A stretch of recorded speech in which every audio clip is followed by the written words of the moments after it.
Alors, question d'Abilène. Abilène, quels sont vos conseils pour choisir un bon syndic?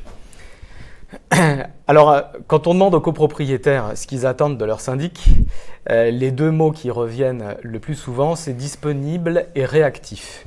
Ok.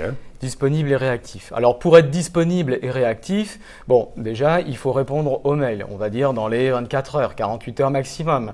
Il faut répondre au téléphone quand on vous appelle. C'est vrai qu'un syndic est injoignable, c'est insupportable, et quand on récupère de nouvelles affaires, c'est souvent ce défaut, cette critique qui revient. Alors, pour être disponible et réactif, il faut que le gestionnaire de copropriété, je sais de quoi je parle, je suis un gestionnaire de copropriété, je gère des immeubles, ait un portefeuille d'immeubles à gérer, disons, raisonnable.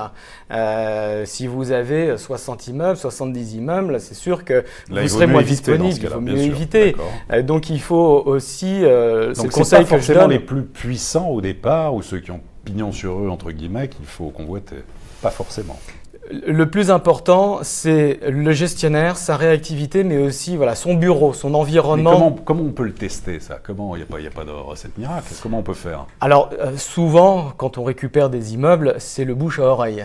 Et donc, on vérifie auprès des personnes qui nous ont recommandé ce syndic. Et c'est souvent comme ça que ça se passe. Alors, il y a les syndics de quartier, les syndics de proximité. Ça se fait beaucoup bouche à oreille.